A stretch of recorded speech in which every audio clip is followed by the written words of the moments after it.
বাপি presentation.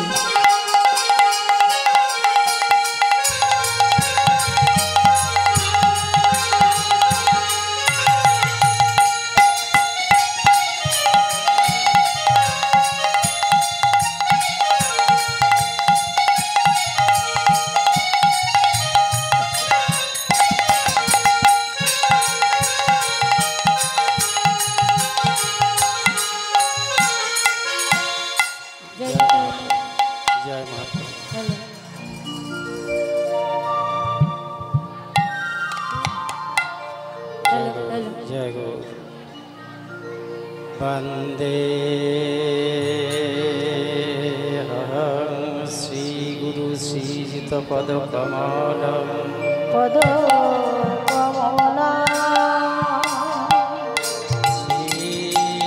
श्रीरूपं शक्रजातं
হরে কৃষ্ণ নাম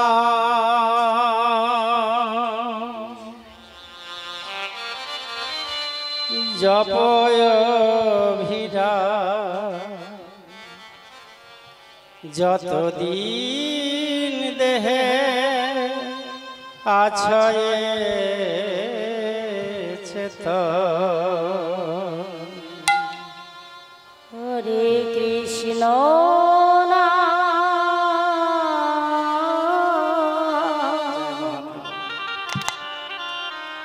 জপয় ভিড়া যতদিন দেহে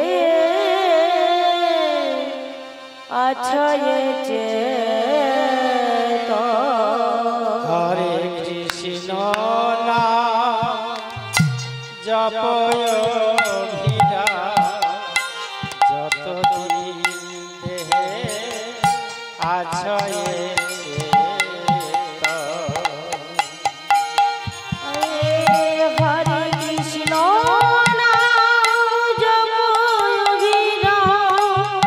যতদিন আছয়েছে তো দিন বয়ে গেল কিছু না হইল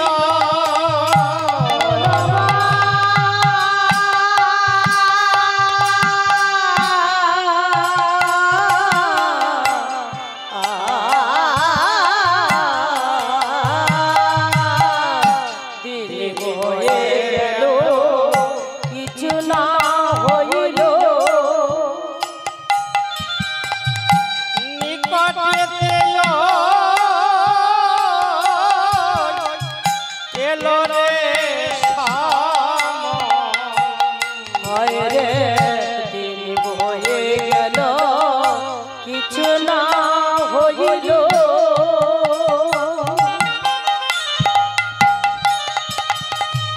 নিকটে এলো রে সব হরে কৃষ্ণ নাম জপয় ভিড়া যতদিন দেহে আছয়েছে তো হরে কৃষ্ণ জপয় ভিড়া যতদিন দেহে আছয়েছে তো হরে কৃষ্ণ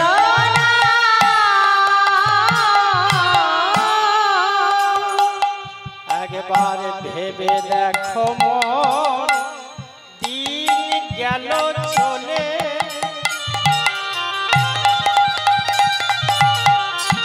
দিন গেল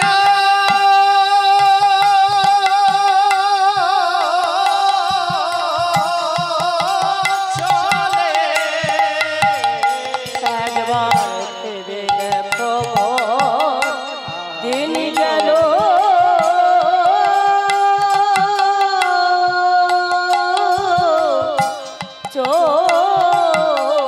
চলে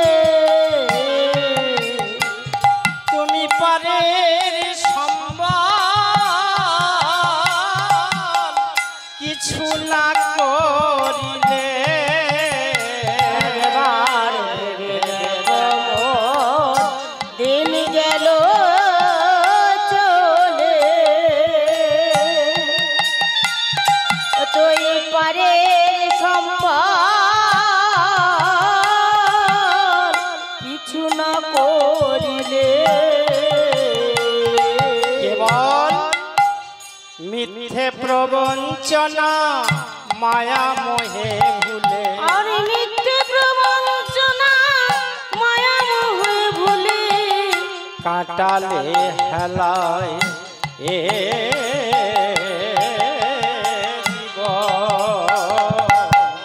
হরে কৃষ্ণ নাম জপয় ভিড়া যতদিন দেহে আছয়েছে হরে কৃষ্ণ জপয় ভিড়া যতদিন দেহে আছয়েছে মহাজন বলছেন হে জীব তুমি লোকেরে শিখাও কত নীতি কথা, নিজেরে শুধু শিখাই না। আমরা লোককে কত নীতি কথা শিখাই, কিন্তু আমাদের যে দিনগুলি চলে যাচ্ছে, পারের যে একটা সম্বলের প্রয়োজন আছে, যে সম্বল ছাড়া এই ভবসিন্ধু পারে আমাদের যাওয়া হবে না। তার জন্য সূক্ষ্মাতি সূক্ষ্মভাবে মহাজনগণ আমাদেরকে জানাতে চাচ্ছেন, যাদের লাগি করো এত কুমন্ত্রণা,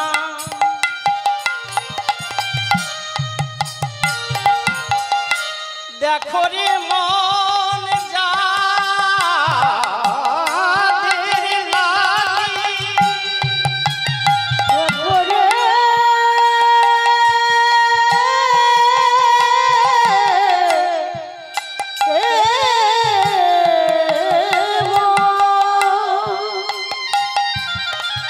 যাদের লাগি করো এত কুমন্ত্রণা,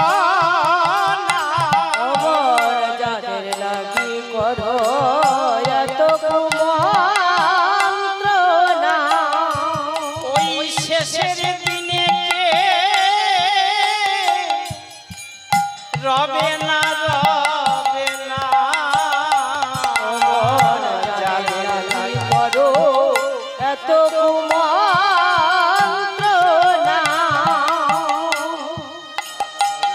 ওরে শেষের দিনে কে রবে না রবে না। তারা ডাকিলেও পরে ডাক শুনিবে না, ডাকিলেও ডাক শুনিবে না, কেসে ধরি সমন করিবে দমন। ডাকিলেও পরে ডাক শুনিবে না, কেসে ধরি সমন করিবে রমণ।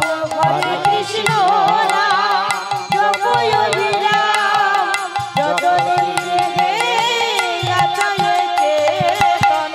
হরে কৃষ্ণ নাম জপয় বিরাম, যতদিন দেহে আছে চেতন। আমরা মায়াবদ্ধ জীব, আমরা বলবো কে আমার নেই, আমার ভাই আছে, পুত্র আছে, বন্ধু আছে, বান্ধব আছে, আমায় এরা ডাকলে ডাক শুনবে না। আচার্য গোস্বামীগণ বলছেন, ভাই বন্ধু দ্বারা পুত্র পরিবার,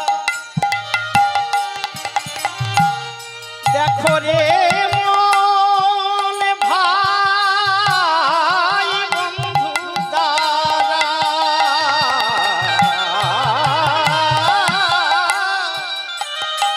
অহর ভাই বন্ধু দ্বারা পুত্র পরিবার, এরা স্বার্থ সাধন লাগি সকলি তোমার। অহর ভাই বন্ধু দ্বারা পুত্র পরিবার, স্বার্থ সাধন লাগে সকলি তোমার। তাদের স্বার্থ হানি হলে কদর্থ না তারা দেয় অনুফল। হরে কৃষ্ণ নাম জপয় বিরাম, যতদিন দেহে আছে চেতন।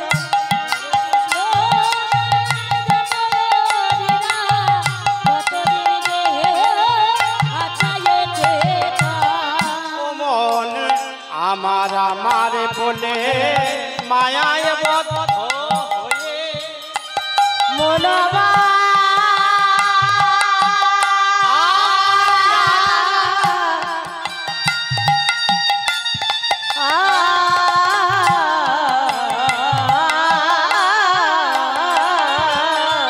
আমার আমার করে মায়ায় বদ্ধ হয়ে কালে কাটাইলে আমার আমার করে অমর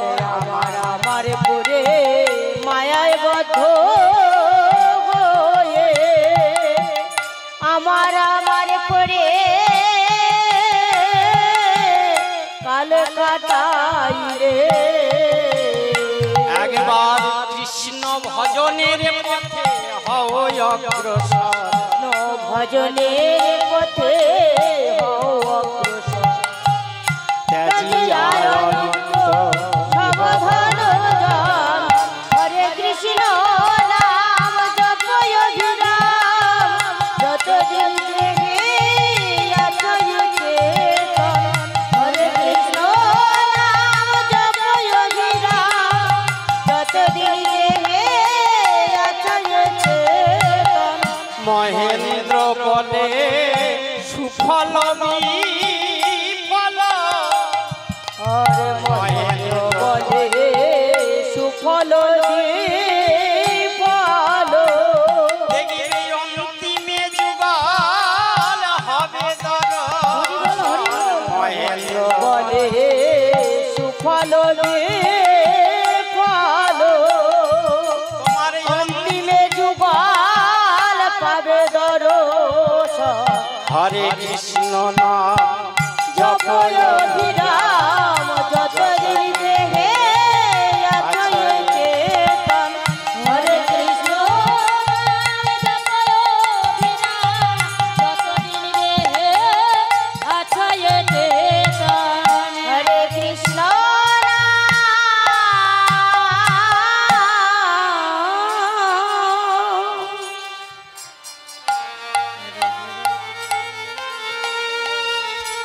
hello hello hello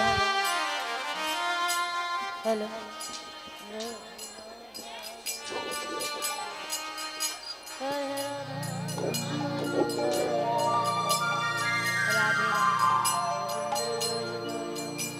Radhe Radha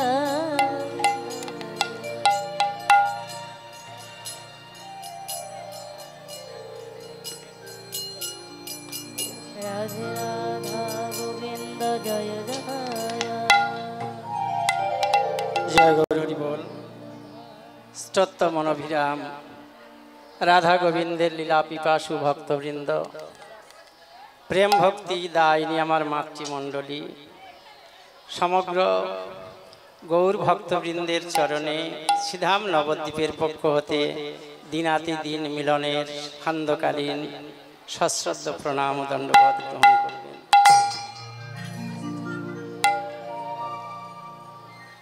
জগতে সকলের পিপাসা আছে, পিপাসা পায় না এমন কোনো প্রাণী কেউ নেই যার পিপাসা ছাড়া বাঁচতে পারে, জলের সান্নিধ্য ছাড়া বাঁচতে পারে। পিপাসা পেলেই আমরা জলের কাছে ছুটে যাই, গিয়ে আমাদের তৃষিত অতৃপ্ত আত্মার যে লালসা, যে পিপাসা, সেই পিপাসার নিবৃত্তি ঘটে জলের সান্নিধ্যে গিয়ে। কিন্তু জগতে আমরা দুটি পাখিকে দেখতে পাই, তারা মহাশূন্যে আকাশের উপরে উড়ে বেড়ায়। তাদের পিপাসায় যদি 6 মাস ধরে বুক ফেটে যায়, তবুও কোনোদিন তারা উপর থেকে নিচে নামে না। হরি বল হরি বল। কোনো খাল বিল নদী নালা কোনো সরোবরের জল তারা এক বিন্দু পিপাসায় যদি জীবনটা চলে যায়, তবুও তারা নেমে সেই জল গ্রহণ করে না। সেই পক্ষী দুটি কারা? একটা হচ্ছে চাতক আর অন্যদিকে চাতকিনী। এরা কোনোদিন পিপাসায় বুক ফেটে গেলেও জলের কাছে নামে না। এরা মহাশূন্যে শূন্য মার্গের দিকে তাকিয়ে থাকে, উপরের দিকে তাকিয়ে থাকে, আকাশের দিকে। কখন কৃপাময় তার কৃপার বর্ষা, সামুদ্রিক বা খাল বিল নদী নালার জল কখন বাষ্প হয়ে উপরে গিয়ে ঘনীভূত মেঘের জন্ম হবে, আর সেই মেঘ উপর থেকে বিন্দুরূপে পৃথিবীর ধরিত্রীর উপরে বর্ষিত হবে। সেই বর্ষার জল তারা উড়ন্ত অবস্থায় উঠতে উঠতে সেবা পায়, এবং সেই উড়ন্ত জলের দ্বারা তাদের পিপাসার নিবৃত্তি ঘটায়। এই বদ্ধ জীব দশায় দাঁড়িয়ে আমরা প্রত্যেক জীব আমাদের পিপাসা মিটে যাচ্ছে সংসারের মধ্যে। ধন, বিষয়, সম্পদ, ঐশ্বর্য সমস্ত কিছু ভোগের মধ্যে আমাদের যে অতৃপ্ত পিপাসা সেটাকে আমরা বিভিন্ন প্রক্রিয়ার দ্বারায় পদ্ধতির দ্বারায় মিটিয়ে নিচ্ছি। কিন্তু এর মধ্যে যারা কৃষ্ণ অনুশীলন করেন, যারা শ্রী গুরুচরণকে আশ্রয় করে ভগবত ভজনের জন্য যে সমস্ত জীব, কোটি জীবের মধ্যে কয়েকজন বাবা এবং মায়েরা যারা শ্রী গুরু পদাশ্রয় করেছেন, তাঁরাই কেবল তাকিয়ে থাকেন কখন সেই ভগবান শ্রী গোবিন্দের, সেই নবাঙ্গবুত শ্যামলকান্তি চৌরাঙ্গ ভগবান শ্রী গোবিন্দের সেই শ্যামল সৌন্দর্যময় অখিল রসামৃত সিন্ধু জগতের উপরে কখন বর্ষিত হবে তার নামরূপ বর্ষার দ্বারায়। সেই নামামৃত বাড়ি তারা আস্বাদন করে তাদের পিপাসার অবসান ঘটাবেন। এটাই হচ্ছে ভক্তবৃন্দের হৃদয়ের বা ভক্তিমতী মায়েদের হৃদয়ের একমাত্র তৃপ্ততা আসে যখন রাধাকৃষ্ণ প্রেম কেলি কর্ণ রসায়ন, সেই তো জীবের হয় উত্তম সাধন। যে কথা ভাগবত শাস্ত্র আমাদের বলেছেন যে রাধা গোবিন্দের লীলা কীর্তন রূপ রস, যেখানে সংকীর্তনের মাঝখানে সংকীর্তনের পিতা আমার গৌর সুন্দর এবং শ্রীকৃষ্ণের কৃষ্ণ প্রেমের মাতা হচ্ছে আমার নিত্যানন্দ মহাপ্রভু। ওই জন্য বলেছেন আজানুলম্বিত ভুজৌ কনকাবদাতৌ সংকীর্তনৈক পিতারৌ কমলায়তাক্ষৌ বিশ্বম্বর দ্বিজবর যুগ ধর্ম পালৌ বন্দে শ্রী জগৎপ্রিয় করৌ করুণাবতারৌ। যেখানে বৃন্দাবনের নবমেঘ বৃন্দাবন চন্দ্র ব্রজধাম পরিত্যাগ করে শ্রীমতী রাধারানী সঙ্গে নিয়ে নবদ্বীপের শ্রী গৌরাঙ্গ রূপে আবির্ভূত হয়ে সেই অকৈতব কৃষ্ণ প্রেম ৫,৫০০ বৎসর পূর্বের ফেলে আসা কৃষ্ণ লীলার বাড়ি বর্ষিত করেছেন গৌর ভক্তবৃন্দের দ্বারা। আজকের আস্বাদন করব তারই এক খণ্ড বিশেষ। আজকের আমার আলোচ্য বিষয় থাকবে শ্রীকৃষ্ণের রূপ বর্ণনা, এবং তার আগে আমরা মহাপ্রভুর রূপের বর্ণনার মধ্য থেকে গৌর কৃপারূপ জ্যোৎস্নালোকে পৌঁছে যাব সেই অকৈতব কৃষ্ণ প্রেম সিন্ধুতে।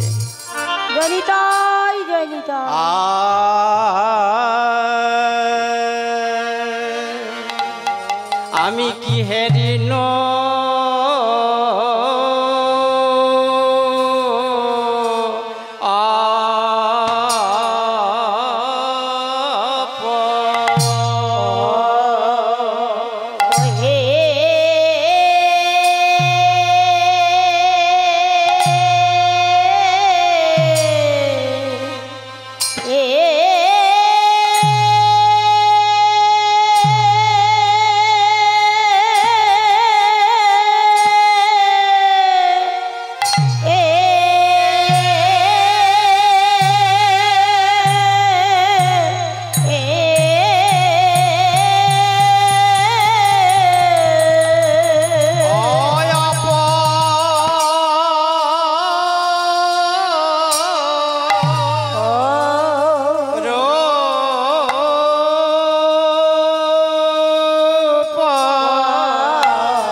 চাঁদে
চন্দ্র তুলনা হয় না কলঙ্ক পূর্ণ চন্দ্র। আমি গর্ব করে বলতে পারি গর্ব করে বলিতে পারি আমি গর্ব করে বলিতে পারি আমি গর্ব করে বলিতে পারি তুলনা হয় না তুলনা হয় না।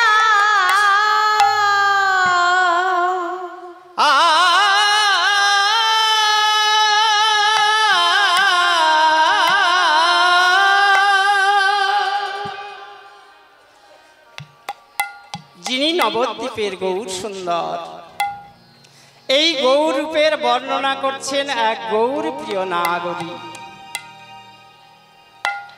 গৌরাঙ্গ চাঁদের সঙ্গে তুলনা করছেন। জগতের যে চাঁদ আমাদের উদয় হয়, এই চন্দ্র সূর্যের আলো থেকে ধার করে নেওয়া একটা খণ্ড বিশেষ। এই চাঁদ যখন আমাদের গগনে উদয় হয়, পূর্ণিমার চাঁদ, একটি ভূমণ্ডলকে আলো দান করে, অপর দিকে আলো দিতে পারছে না। পৃথিবীর একদিকে এখন যদি জ্যোৎস্না হয়, পৃথিবীর অন্যদিকে এখন যে আমাদের অন্ধকার নেমে এসেছে, অন্যদিকে কিন্তু সূর্য উদয় হয়েছে। পৃথিবীটা দুই ভাগে বিভক্ত। সূর্যের আলো বা চন্দ্রের আলো মধ্য সীমা রেখার মধ্যে বর্তমান থাকে, এপার থেকে ওপারে যাচ্ছে, আবার ওপার থেকে প্রদক্ষিণ করে পৃথিবীটা ঘুরছে। একদিকে যখন দিন, অন্যদিকে রাত, আবার অন্যদিকে যখন দিন, এদিকে রাত। কিন্তু আমার গৌরাঙ্গ সুন্দর এমন একটি চাঁদ, এই জগতের পূর্ণিমার চাঁদকে হার মানিয়ে দিয়েছে। কোটি চাঁদ যদি একসঙ্গে উদয় হয়, আচার্য গোস্বামীগণ বলছেন আমার গৌর চাঁদের তুলনা হয় না, হবে না, হবে না। কেন না? এই চাঁদ উদয় হয়েছে তো আমাদের পশ্চিম বাংলার চাঁদ। কোন জায়গা? নবদ্বীপ ও হেন গ্রাম ত্রিভুবনে নাই, জহি অবতীর্ণ হইলেন আমার চৈতন্য গোসাই।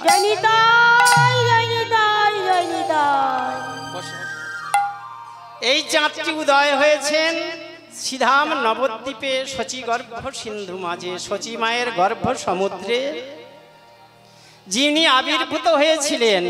এই চাঁদের আলো কিন্তু পৃথিবীর অর্ধভাগ নয়, গোটা পৃথিবীতে আছে যত নগরাদি গ্রাম,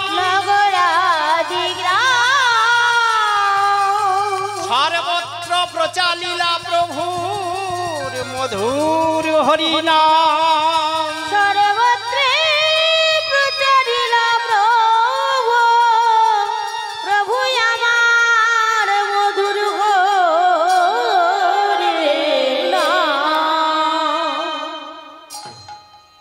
আমাদের দেশে আলো, সূর্য উঠল আর আলো পেল কারা? আমাদের বাংলার মানুষ। জয় গৌর হরি বল। আমাদের দুর্ভাগ্য, আমরা এখনো সেই চাঁদের আলোর ছত্রছায়ায় যেতে পারিনি। কিন্তু আজকে তাকিয়ে দেখলে দেখা যাবে মহাপ্রভু বলেছেন যে দেখো, অদ্বৈত আচার্যকে বলছেন, দেবাদিদেব শঙ্কর তো শান্তিপুরের বুড়ামালি অদ্বৈত আচার্য রূপে জন্মগ্রহণ করেছেন। গৌরাঙ্গ মহাপ্রভুর জন্মের আবির্ভাবের, ভগবানের জন্ম হয় না, আবির্ভাব হয়। তা আবির্ভাব যখন হলেন তখন 36 বছর আগে শান্তিপুরে আসলেন দেবাদিদেব শঙ্কর, নাম নিলেন অদ্বৈত আচার্য। স্বয়ং মা পার্বতী তিনি হলেন সীতা ঠাকুরানী। শিবাসকে পাঠিয়ে দিলেন, শিবাস তুমি দেবর্ষি নারদ হয়ে আছো, ত্রিকালজ্ঞ ঋষি, তুমি গিয়ে জন্মগ্রহণ করো শ্রীধাম নবদ্বীপে। তোমার নাম হবে নারদ ঋষি থাকবে না, তুমি ত্রিকালজ্ঞ ঋষি, তুমি হবে শিবাস পণ্ডিত, তোমার ঘরেই হবে। মহাপ্রভু বললেন তোমার ঘরেই হবে হরিনাম সংকীর্তন। সবাইকে পাঠিয়ে দিলেন, বললেন জগৎকে আর এই শেষ যুগে, কলি যুগে আর কাউকে বাকি রাখবো না। পৃথিবীতে আছে যত নগরাদি গ্রাম, সর্বত্র প্রচারিব আমি মধুর হরিনাম। আজকের কেন তুলনা হয় না? তুলনা হয় না, তুলনা হয় না, তুলনা হয় না, তুলনা হয় না। আমারও গৌরাঙ্গ রূপের তুলনা হয় না, আবার গৌরাঙ্গ রূপের তুলনা হয় না। গর্ব করে বলতে পারি তুলনা হয় না, আমি গর্ব করে বলতে পারি এই নদিয়া নগরে গর্ব করে বলতে পারি, এই নদিয়া নগরে তুলনা হয় না, এই নদিয়া নগরে তুলনা হয় না, এই নদিয়া নগরে তুলনা হয় না। বলিতে পারি, বলিতে পারি।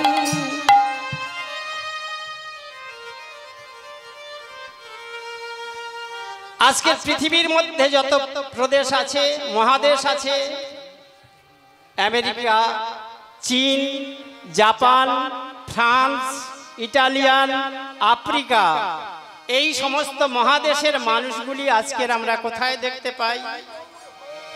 জয় গৌর হরি হরি বল।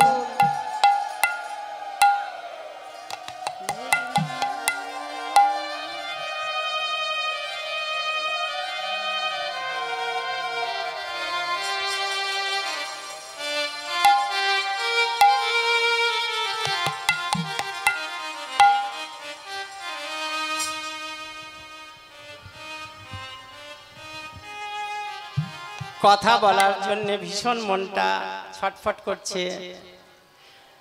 কথা প্রসঙ্গে বলতে হয়, আজকের বহু জন্মের স্বীকৃতি আমার স্নেহভাজন, আমার প্রিয় ভাই, যার বাসভবনে আজকের হরি কথা বলার সৌভাগ্য পেয়েছি, স্বপন বাবুকে আপনারা সবাই চেনেন।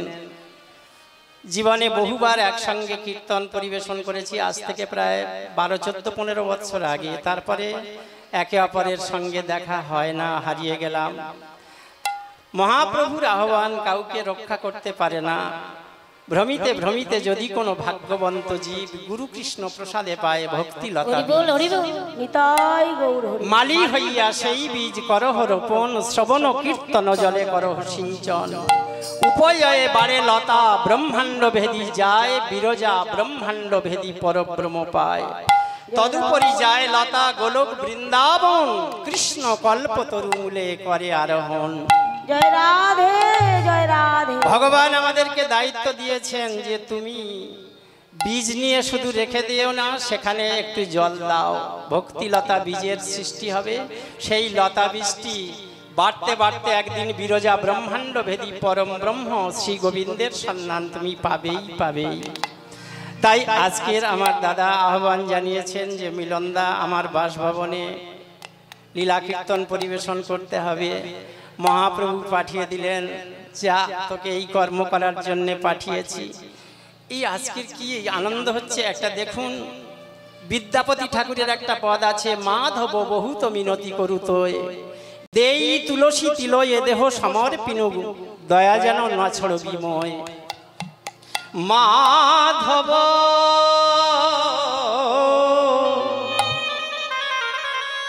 বহুত মিনতি করুতোয়, মাধব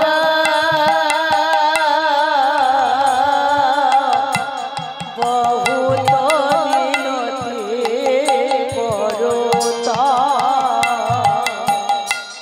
দেই তুলসী তিল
মাধব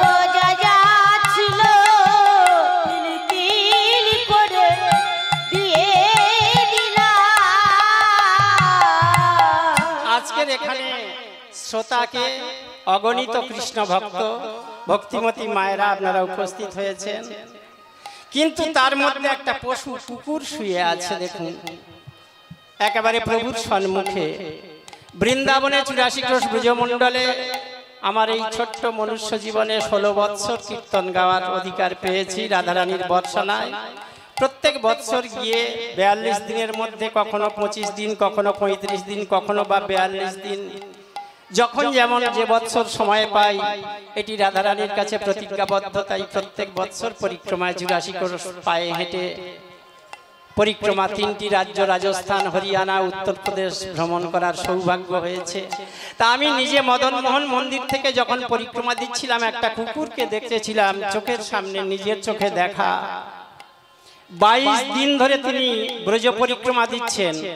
22 দিন পরিক্রমা দিয়ে মদনমোহন থেকে শুরু করে যখন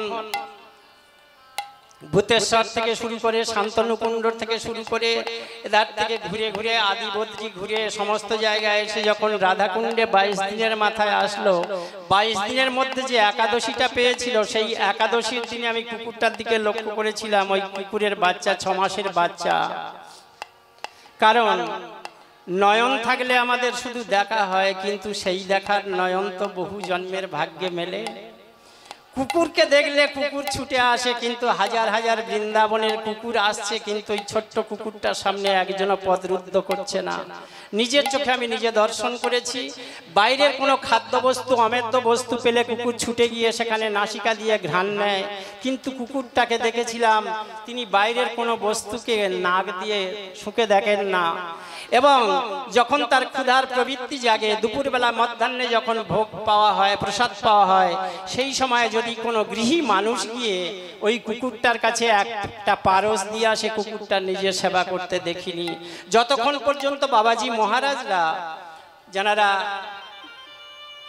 জীবনের দেহ সুখ, গৃহ সুখ, প্রিয়জনের প্রাণ ঢালা ভালোবাসা সমস্ত প্রত্যাখ্যান করে দিয়ে যারা এক বস্ত্রকে দ্বিখণ্ডিত করে শুদ্ধ মহাত্মা বাবাজি মহারাজ হয়েছেন, তাঁরা যতক্ষণ পর্যন্ত পারস না নিয়ে, প্রসাদ না নিয়ে ওই মা ঠাকুরুনের মুখে দিতেন, ততক্ষণ পর্যন্ত তিনি প্রসাদ পেতেন না। এটি আমার মতো একজন হতভাগ্যের চোখে দেখা, নিজের চোখে দর্শন করলাম। একাদশীর দিনে তিনি প্রসাদ দিলেও, কোনো ফল প্রসাদ দিক আর যাই দিক না কেন, তিনি প্রসাদ পেতেন না। একাদশী করতে দেখেছি একটা কুকুরকে রাধাকুণ্ড শ্যামকুণ্ডে স্নান করলেন, পরের দিন লীন হয়ে গেলেন। আমি দীনবন্ধু দাস বাবাজি মহারাজকে, মদনমোহন মন্দিরের মহন্ত মহারাজকে জিজ্ঞাসা করলাম, বাবা কুকুর বাচ্চাটা কোথায় গেল, আর দেখা যাচ্ছে না? বলছে, ওই যে বিদ্যাপতি ঠাকুরের পত্রী শোনি, মাধব বহুত মিনতি করুত, এ দেই তুলসী তিল, এ দেহ সমর পিনু, দয়া নাহি না ছড়বি মোয়, গণইতে দোষ গুণ লেশ নাহি, পাওবি জব তুহু করবি বিচার, তুহু জগন্নাথ জগতে কহসি, জগবাহী নহু মুই ছাড়। ভক্ত বলছেন, হে জগতের নাথ জগন্নাথ, আমি জগতের বাইরে নয়, কি এ মানুষ ও পশুকুলে জন্মিয়ে, অথবা কীট পতঙ্গে। গানটি গাইছেন, কি এ মানুষ পশুকুলে জন্মিয়ে, মানুষ পশুকুলে জন্মিয়ে, আমি অথবা কীট পতঙ্গে, অথবা কীট পতঙ্গে, আমি মানুষ হইয়ার পশু হই, মানুষ হইয়া পশু বলে তাতে আমি দুঃখী নই, আমি মানুষ মানুষ হইয়া পশু হই, মাধব তাতে আমি দুঃখী নই, বলে তাতে আমি দুঃখী নই, অথবা কীট পতঙ্গে কর্ম। ওটাকে বাড়িয়ে দেন দাদা, মাইক দেন। কোনটাই বাড়ি নাই। কর্ম বিপাকে আমার গতাগতি পুন পুন,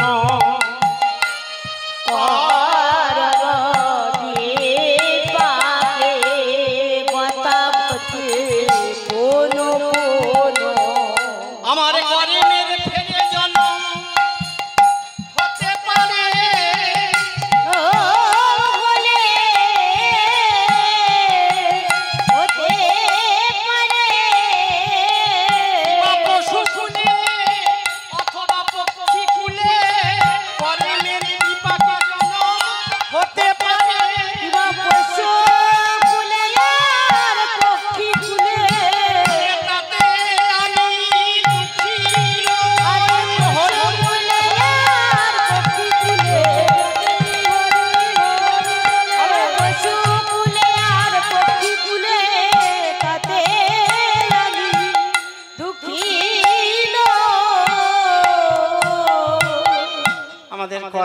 যেমন হবে, ভবিষ্যৎকে মানতে হবে।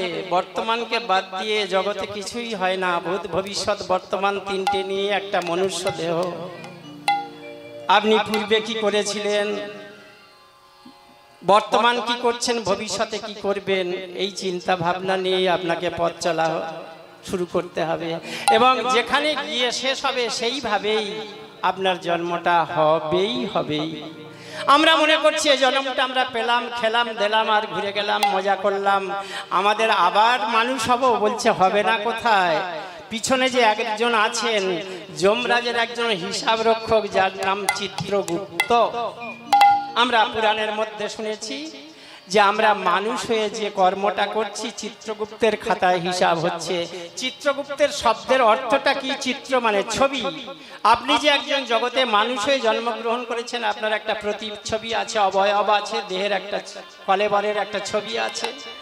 এই ছবিটাকে, প্রত্যেক দিনের কর্মটাকে আজকের বিভিন্ন ভাবে আমরা দেখাই যায়। বড় বড় যারা ব্যক্তিত্ব জগতে আছে তাদের প্রতিদিনের জীবনের রেকর্ডটা নথিভুক্ত আছে, অথবা রেকর্ডের মধ্যে, ক্যাসেটের মধ্যে রেখে দেওয়া হয়েছে।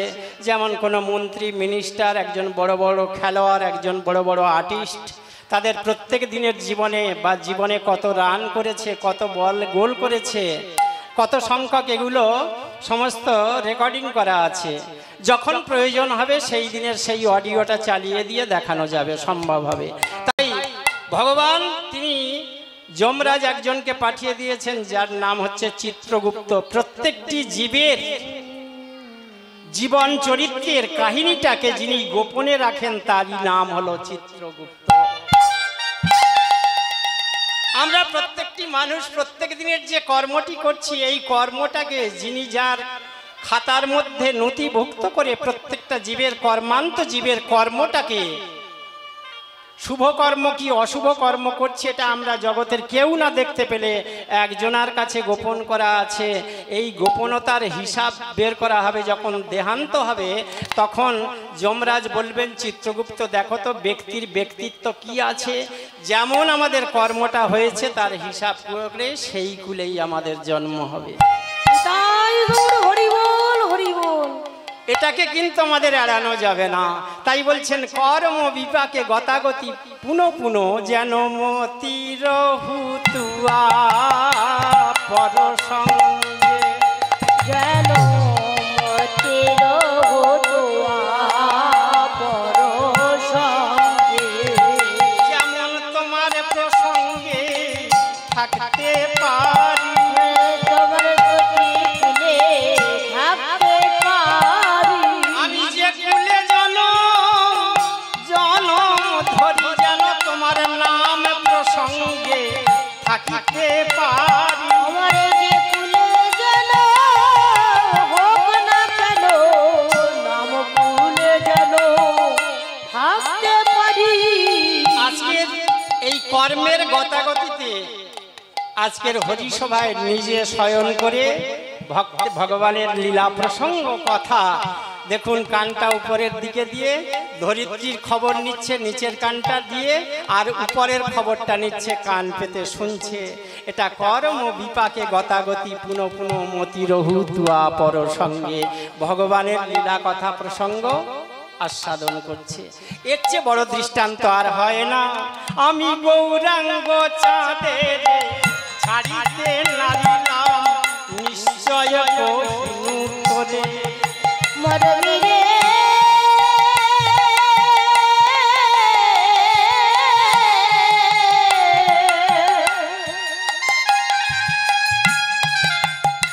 আমি গৌরাঙ্গ চাঁদের ছাড়িতে নারিল, নিশ্চয় কহিনু তোরে।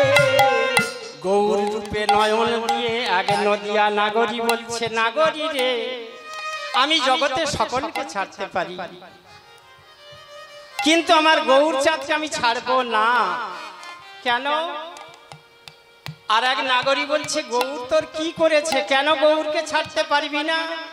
বলছে আমি গৌর ছাড়বো, কিন্তু গৌর তো আমাকে ছাড়বে না।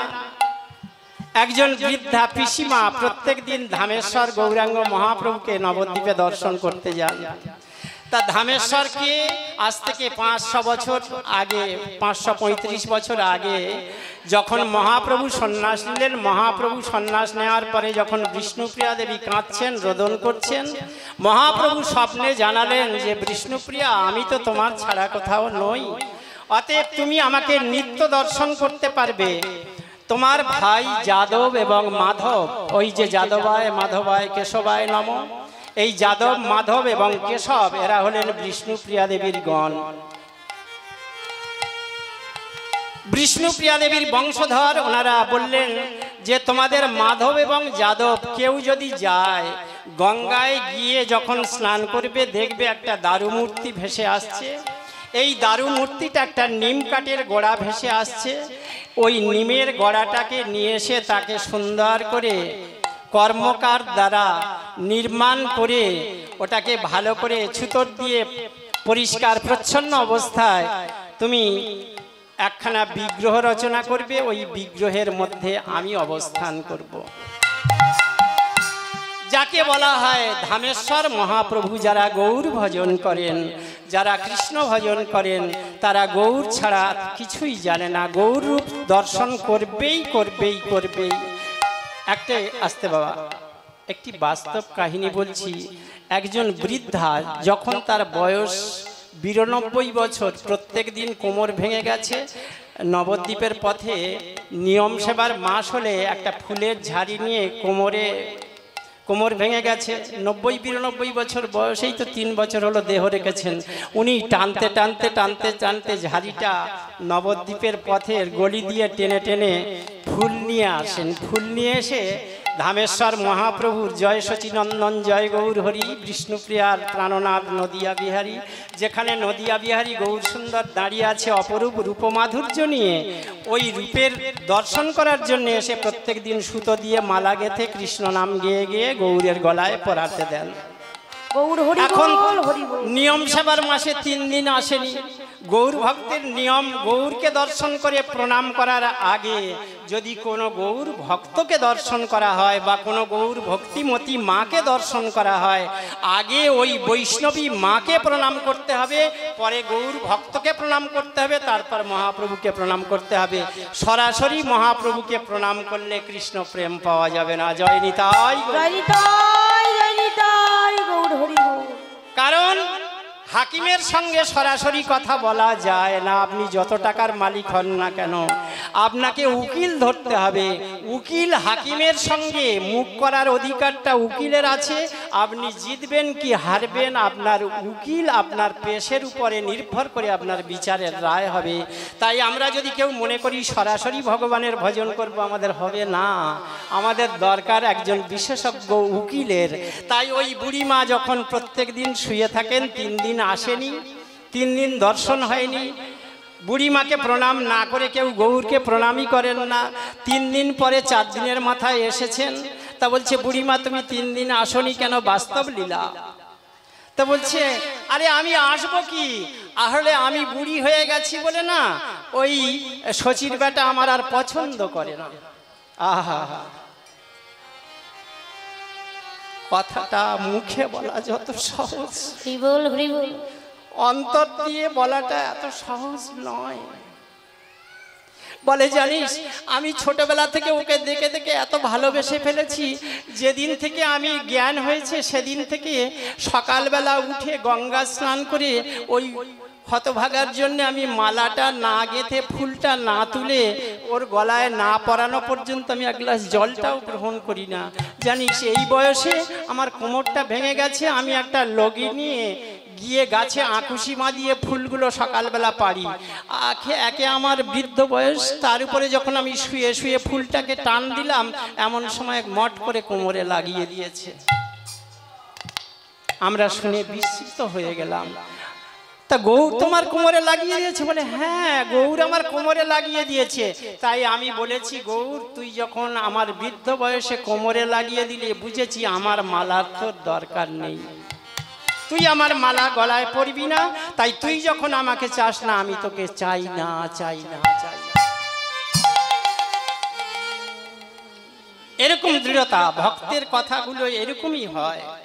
ভগবানের সঙ্গে সবসময় বিরোধিতা করতে পারলেই বাঁচে। এর নাম হচ্ছে ভক্তি, এটা বাইরে দেখাবার নয়। সাধু ভাব বহির্জহি গুপ্ততা বিষয়াদিষু মর্কট বৈষ্ণব খ্যাত রতস্ব বানর যথা। ভাগবত চৈতন্য ভাগবত বলছেন, সাধু হওয়ার চেষ্টা করো না, সাধু ভাব দেখিও না, সাধু সাজার চেষ্টা করো না, সাধু হওয়ার চেষ্টা করো। জয় গৌর হরি বল। জয় গৌর হরি বল। বলে ভগবানের ভাব দেখিও না যে ভগবানের আমি ভক্ত হয়ে গেছি। ভক্তির মাধ্যমে ভগবানের সঙ্গে তুমি যুক্ত হও, ভগবান তোমাকে ধরা দেবেন। তোমাকে ধরা ছাড়া জগতে বাইরে কাউকে ধরা দেবেন না, দেবেন না, দেবেন না। জয় রাধে, জয় রাধে।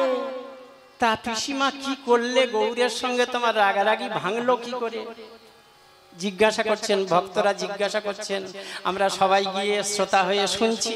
পিসিমা তা গৌরের উপরে রাগ ভাঙলো কি করে? 3 দিন পরে 4 দিনের মাথায় এলে কেন?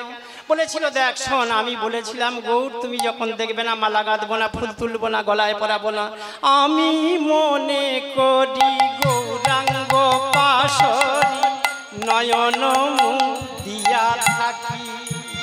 মরে রে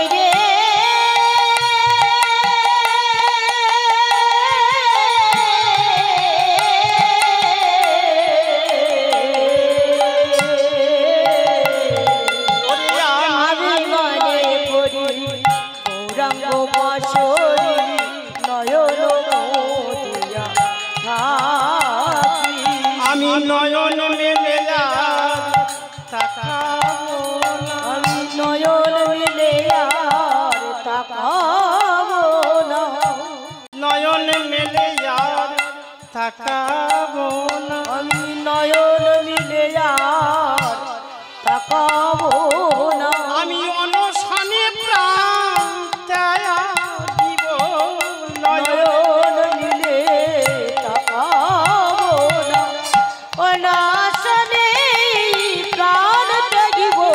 তুমি আমায় ভালোবাসো না, অনাশনে প্রাণ ত্যাগিব, আমায় ভালোবাসো না, অনাশনে প্রাণ ত্যাগিব, মনে বাসো না, অনাশনে প্রাণ ত্যাগিব, ছাড়া বাজিব না রে। আমি মনে করি গৌরাঙ্গ পাশরি নয়ন মুদি। চোখটা বন্ধ করে চুপ করে শুয়ে আছি। গৌর মরার সময় হয়েছে, তুমি আমায় ভালোবাসো না, আমার ভালোবাসা তোমার পছন্দ হয় না, আমি চোখ বন্ধ করে না খেয়ে মরবো। এই বলে 1 দিন গেল, 2 দিন গেল, 3 দিন কিছু মুখে দিলাম না, নয়ন বন্ধ করে আছি শুয়ে। ঘরের কপাট দিয়ে ঘুমিয়ে আছি। আর ভোর হতে না হতে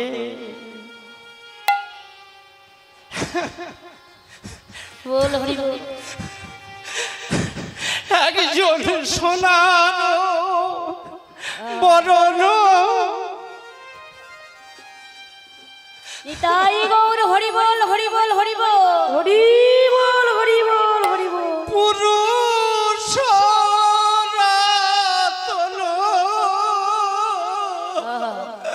একজন সোনার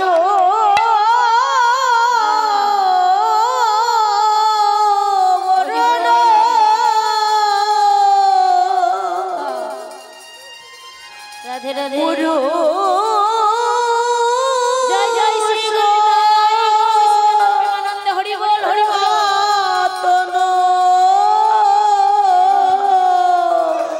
নাগরী রে, একজন সোনার বরণ পুরুষ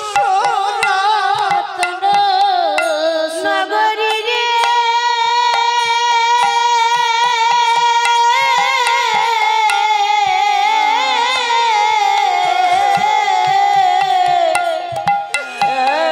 সোনার বরণ ওই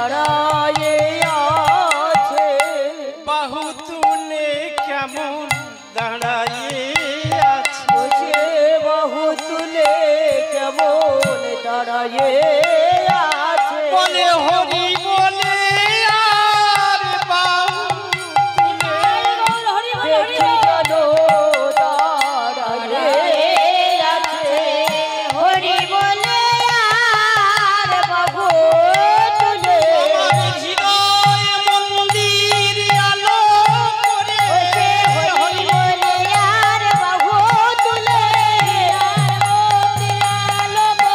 হরি বলে আর বাহু তুলে দেখি জন দাঁড়ায়ে আছে। এই হলো আমার গৌরাঙ্গের রূপ আর এই তার মহিমা। গৌরাঙ্গ রূপের গৌরচন্দ্রিকা যদি করি আমাদের 3 ঘন্টা সময় কখন যে অতিবাহিত হয়ে যাবে এই বর্ণনার অন্ত নেই। তাই বলছে নাগরী রে, যেদিন তোরাও দেখিবি সকলে ভুলিবি আমারও মতো হবি। নাগরী রে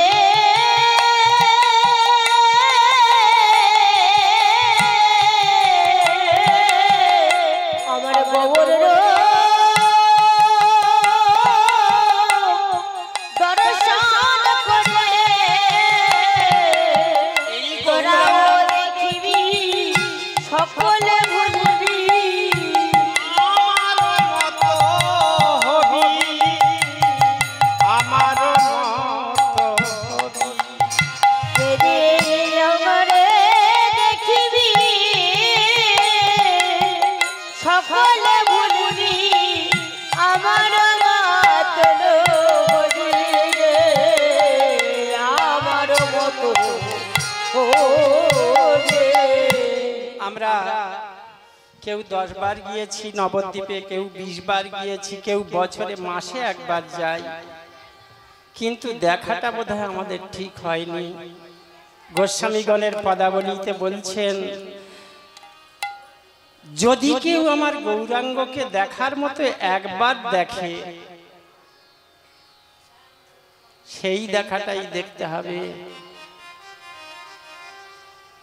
ভাবযোগ্য অঙ্গ নিয়ে, কারণ এটা সাধারণ বস্তু নয়। গৌরাঙ্গ অন্যান্য যুগের ভগবান, সত্যের বিষ্ণু ভগবান, ত্রেতার রাম ভগবান, দাপরের কৃষ্ণ ভগবান, এই 3 ভগবান 3 যুগে অবতীর্ণ হয়েছেন। আর নবদ্বীপে গৌর হরি ভগবান, আমার পশ্চিম বাংলার ভগবান।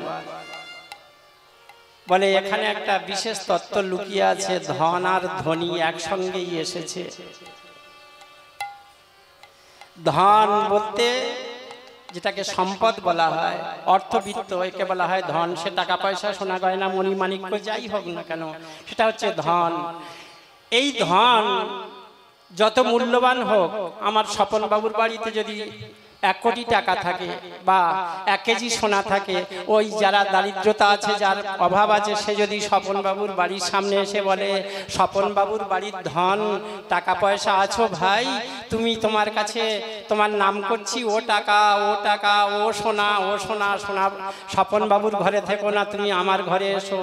কারণ ওই ঘরের ধন বা সম্পদ, সে যত টাকা থাক না, যত সোনা থাক না, সে বলবে ভাই তুমি তো আমায় ডাকছো বটে, কিন্তু আমার তো পা নাই, আমি তো হেঁটে যেতে পারবো না। পারবে? কোন সম্পত্তি হেঁটে আপনার কাছে ধন ধন বললে আসতে পারবে? কিন্তু ধন আসবে কখন? যখন আপনি উপার্জন করবেন।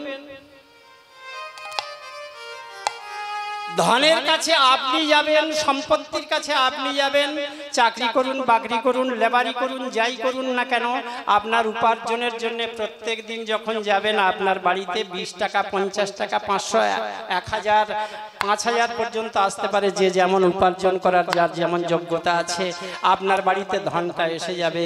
এই ভগবান হলেন জগতের মূল আদি সম্পদ, যোগী ঋষি মনির আরাধ্য ধন ভগবান ব্রজেন্দ্র নন্দন। এই ধনকে উপার্জন করেছিলেন কে? বিশ্ব ব্রহ্মাণ্ডের মাঝে যত যত মনি ঋষি আছে সবাই যতটুকু অর্জন না করতে পেরেছেন, বৃন্দাবনের একজন গোয়ালিনী যার নাম বৃষভানু রাজনন্দিনী শ্রীমতী রাধা, এই ধনকে একমাত্র উপার্জন করে তার নিজের সিন্ধুকের মধ্যে রেখে দিয়েছেন। সেটিকে না বৃষভানু রাজনন্দিনী রাধা তিনি প্রত্যেক দিন ছুটতে ছুটতে ছুটতে বৃন্দাবনে যেতেন।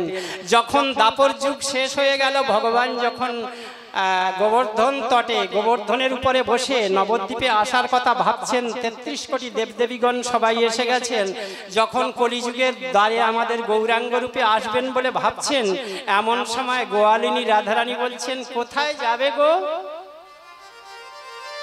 বলি, ও ব্রজরাজ, এত মিটিল মিছিল হচ্ছে, তুমি কোথায় যাবে? ভগবান শ্রী গোবিন্দ বলছেন, রাধে আমি একবার কলিযুগে যাব। বলছেন, এতটি খাতির হচ্ছে না, কই যাও দেখি সম্পদ, তোমাকে আমি জীবন ভর ধরে চোখের জল ফেলতে ফেলতে ছুটতে ছুটতে তোমাকে উপার্জন করেছি, তোমার কেমন ক্ষমতা আছে, তুমি পায়ে হেঁটে যাও দেখি নবদ্বীপের মাঝে। গোবিন্দ বললেন, তাহলে রাধে কি হবে? আমার তো সত্যি যাওয়ার কোনো ক্ষমতা নেই, তাহলে তুমি কি হবে? আমি কি ওদের কাছে যেতে পারবো না? রাধারানী বললেন, যেতে পারবে, তবে তুমি আমার সিন্ধুকের মধ্যে ঢোকো। সম্পত্তি হেঁটে যেতে পারে না, তুমি আমার সিন্ধুকের মধ্যে ঢোকো, আর আমি সিন্ধুকটি গড়িয়ে গড়িয়ে গড়িয়ে গড়িয়ে গড়িয়ে নবদ্বীপের মাটিতে যাব। জয় রাধে, জয় রাধে। আজকে যাকে গৌরাঙ্গ দেখা হচ্ছে, রাধারানীর অঙ্গের দিকে তাকিয়ে দেখুন আর গৌরাঙ্গের অঙ্গের দিকে তাকিয়ে দেখুন তো দুটো সিন্ধুকের রং এক কিনা। কিন্তু কৃষ্ণের সঙ্গে কোনো মিল নেই। বাইরে যেটা দেখা যাচ্ছে, তপ্ত কাঞ্চন গৌরাঙ্গিনী রাধে বৃন্দাবনেশ্বরী বৃষভানু সুতাং দেবী তাং নমামি হরি প্রিয়ে।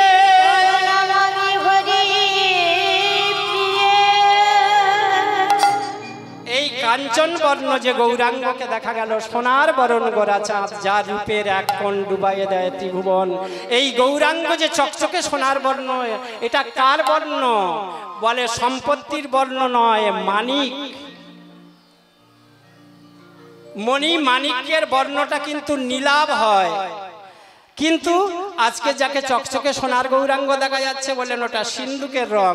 সিন্ধুকটিকে রাধারানী অন্তকৃষ্ণ চৈতন্য চরিতামৃতে কবিরাজ গোস্বামী বললেন, কৃষ্ণ গেলেন ভিতরে সিন্ধুকের মধ্যে, অন্তকৃষ্ণ বহির গৌরাঙ্গ দর্শিতাঙ্গী বৈভবম কলৌ সংকীর্তনাদ্যৌ শ্রীকৃষ্ণ চৈতন্য মাশ্রিত। রাধে রাধে। যাকে গৌরাঙ্গ রূপে দেখছেন, ওটা কার দেহ? ওটি কৃষ্ণের দেহ নয়। আমার গোরাই তো বটে গো, আমার গোরাই তো বটে গো, আমার গোরাই তো বটে গো, রাই তো বটে গো, আমার রাই তো বটে গো, নবন বিলাসিনী আমার রাই তো বটে গো, রাই বটে আমার রাই। সে গৌর হলো হরি হরি হরি বলো বটে গো, হরি হরি হরি বলো, গোরাই তো বটে গো, হরি হরি হরি বলে, গোরাই তো বটে গো, হরি হরি হরি বলে, রাই তো বটে গো, রাই তো বটে গো।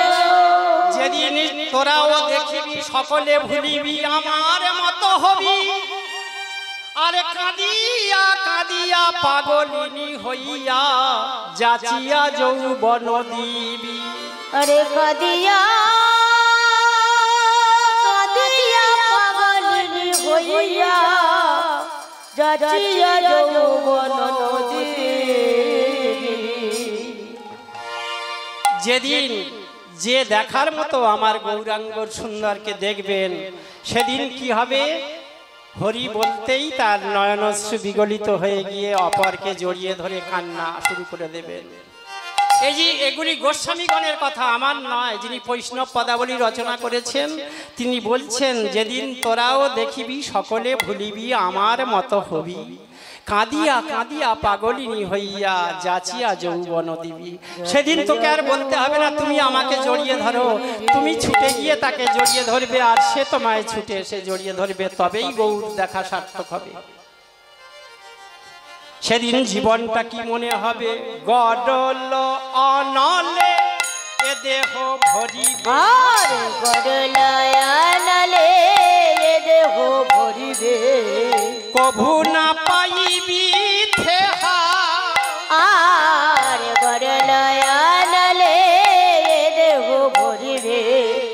যমুনা পাইবি থেয়া দাসী অনন্ত কহে তখনো জানিবি আরে অনন্ত কহে তখনো জানিবি নবীন গৌরাঙ্গ লেহা নবীন গৌরাঙ্গ লেহা নবীন গৌরাঙ্গ লেহা অগ নবীন Gauranga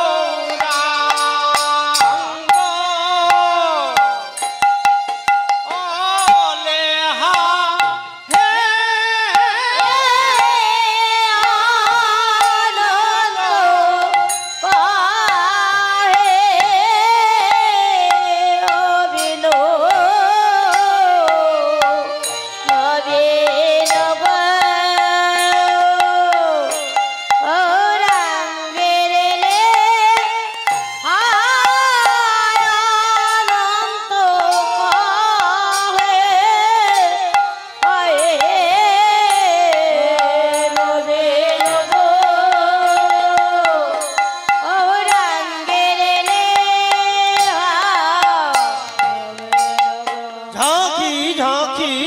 gita urda kita kiti nita kita urda jauh tinita kita urda jauh lagi jaki jaki tinita kita urda kita kiti nita kita urda jauh tinita kita urda jauh lagi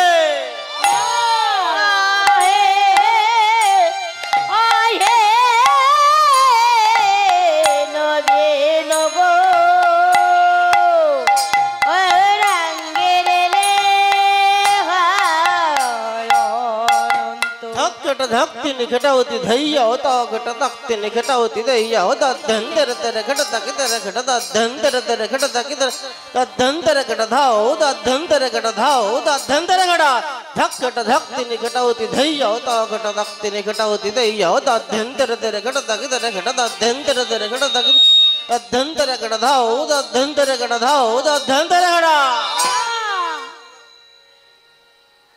Chandra ko chandao, dasindra ko chandao, dasindra ko dhao, dasindra ko tak tak tak tak tak khata dakina tak, nat nat, tak tak tak tak tak thi tak tak tak tak tak tho, dhai dakina ka dhao dakina ka dhao dakina, kat tak dakina tak kota kota kita tak kota tak kita tak kena tak kena tak kita tak kena lau tak kita tak kena, dhai kena dakina.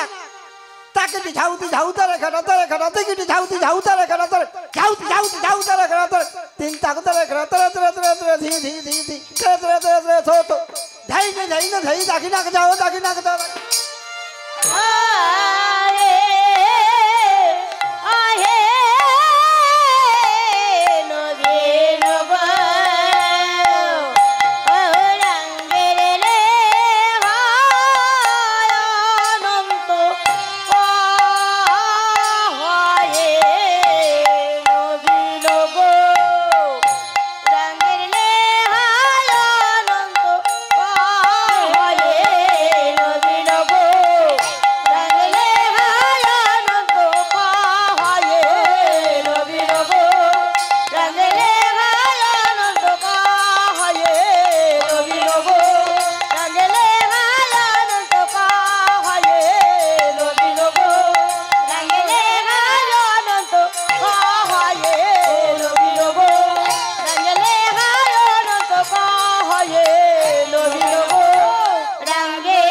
शुद्ध स्वर्णमयं स्थानं कल्पवृक्ष सुशोभनं नाना पुष्पवनं तत्र गन्धेषु परिपूर्णितं ध्येयं वृन्दावनं स्थानं गोप गोपी विराजिता गोप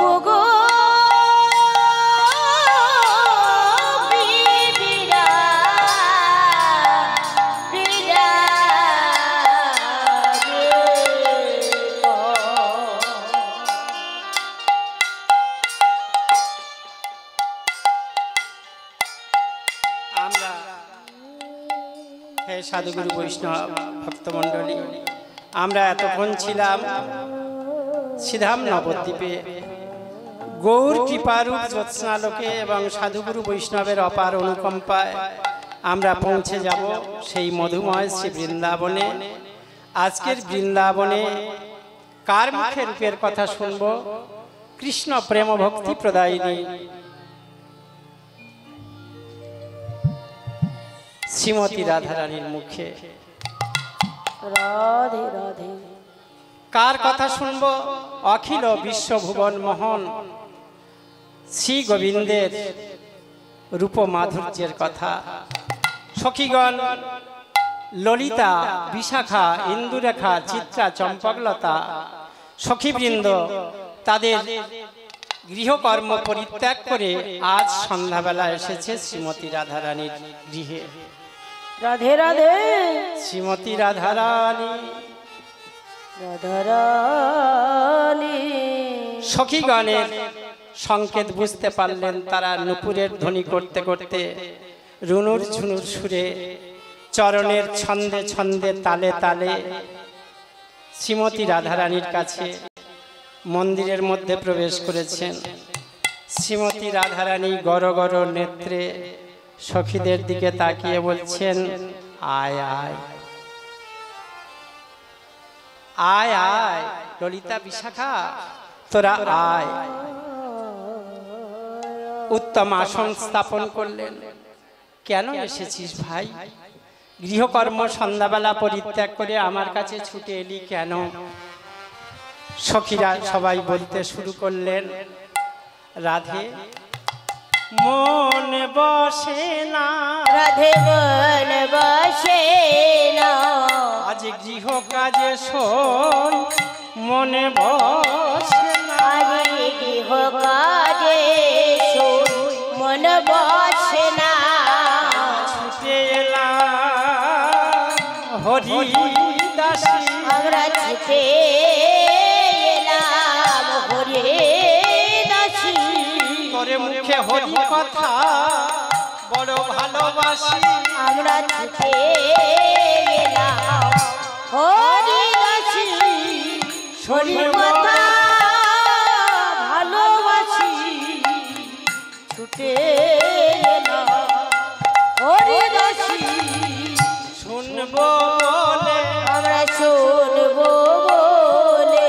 দুটি হরি কথা শুনবো বলে, দুটি হরি কথা শুনবো বলে, গৃহ কর্ম দূরে ফেলে, দুটি হরি কথা শুনবো বলে, গৃহ কর্ম ফেলে রেখে, একবার কৃপা করে বল দেখি না, আমরা গৃহ কর্ম ফেলে রেখে, হরি কথা শুনিব বলে, গৃহ কর্ম ফেলে রেখে, হরি কথা শুনিব বলে, গৃহ কর্ম ফেলে রেখে, ওই হরি কথা শুনিব বলে, কৃপা করে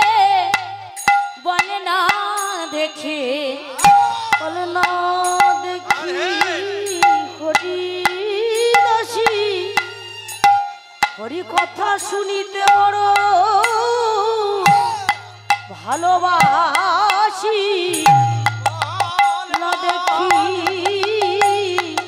হরি দাসী, তোর মুখে হরি কথা বড় ভালোবাসি, আজ বলে না দেখি হরি কথা শুনব বলে,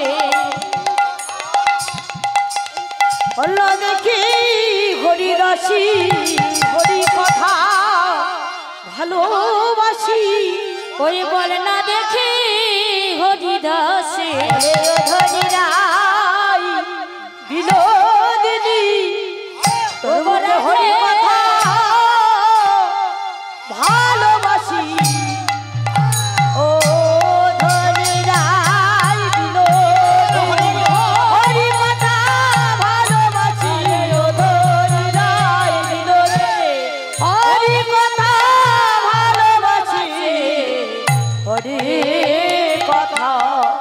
ভালোবাসি।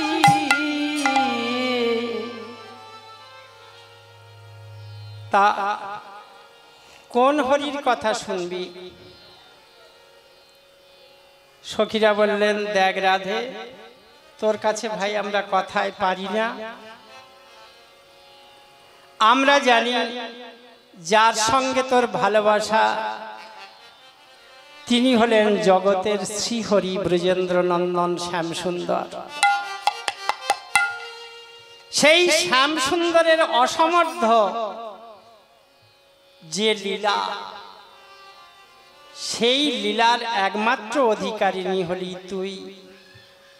তোর শ্রীচন্দ্র বদন হতে আমরা শ্যামসুন্দরের কথা শুনতে চাই। রাধারানী বললেন, কৃষ্ণ কথা তো শুধু কৃষ্ণ কথা নয়, কৃষ্ণের কি কথা শুনবি? লীলা নিয়ে লীলার কথা, প্রেম নিয়ে প্রেমের কথা, বেনু নিয়ে বেনু মাধুর্যের কথা, আর শ্রী রূপ নিয়ে রূপ মাধুর্যের কথা। রূপ মাধুর্য এতই আস্তে বাবা, আস্তে, এতই বিচার। কৃষ্ণ কথাটা, বৈষ্ণব পদাবলীটা এমনি এত সহজভাবেই জগতের কাছে দেওয়া হয়নি। বললেন ভগবান শ্রী গোবিন্দের 4টি মাধুর্য আছে, লীলা, প্রেম, বেনু এবং রূপ। এই 4টি মাধুর্য দিয়ে ভগবানের তনুটি নির্মিত হয়েছে। এখন তোরা বল দেখি কোন মাধুর্যের কথা শুনবি? আস্বাদনকারী সখী মঞ্জুরিগণ তারা বলতে শুরু করলেন, রাধে আমরা অন্য কথা শুনব না, আমরা শুনব সেই ভুবন মোহন শ্যাম সুন্দরের রূপ মাধুর্যের কথা। ও তোরা রূপের কথা শুনবি? তাহলে বলি শোন, বলি সোনার কমল ভেল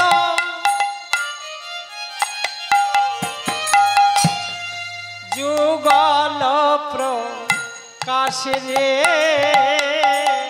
আমি দেখিলাম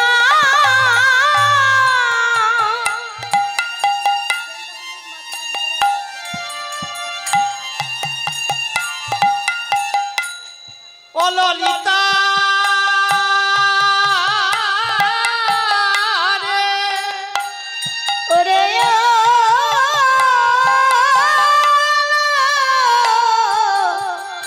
ও ললিতা,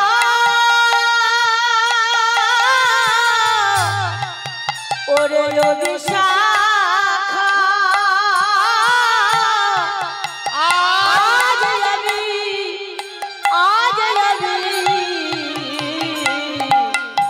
সকালে যমুনা জল আনিতে গিয়ে আমি নীরব দর্শন করে এলাম তোদের কাছে। তোদের কাছে আজ বলি, ও রে ললিতা, আমার মাথায় ছিল অবগুণ্ঠন। ভক্তমণ্ডলী, ভক্তিমতী মায়েরা, শ্রীনন্ত শ্রদ্ধায় নিত্যম শুরু হয়ে গেছে ভগবান শ্রী গোবিন্দের রূপ মাধুর্যের রূপের কথা। অন্য কথা নয়, কেবলমাত্র বর্ণনা, ভগবানের শ্রী অঙ্গের বর্ণনা। রাধারানী বলছে, আমার মাথায় অবগুণ্ঠন, ঘমটা দেওয়া। সেই অবস্থায় কক্ষে গাগরিটা নিয়ে, কলসিটা নিয়ে আমি যমুনার জলে গিয়েছি। গিয়ে যমুনার জলে ঢেউ দিলাম। ঢেউ দেওয়ার সঙ্গে সঙ্গে যমুনার নীল জলের দিকে তাকিয়ে দেখি, বলে ভেসে ভেসে ভেসে যায়, দেখিলাম ভেসে ভেসে ভেসে যায় রে, দেখলাম ভেসে ভেসে ভেসে যায় দেখলাম ভেসে ভেসে যায় রে এক জোড়া সোনার কমল কেমন ভেসে ভেসে ভেসে যায় রে এক জোড়া সোনার কবর নিয়ে কভু দেখি নাই। দেখলাম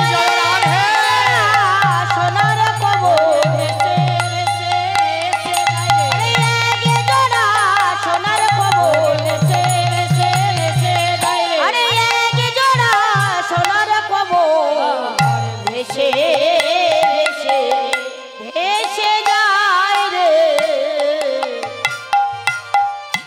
শুরু হয়ে গেল গোবিন্দের রূপের কথা। রাধারানী বললেন, ভাই যমুনার জলে ঢেউ দেওয়ার সঙ্গে সঙ্গে দেখলাম এক জোড়া পদ্ম ফুল যমুনার জল হতে ভেসে ভেসে সোনার পদ্ম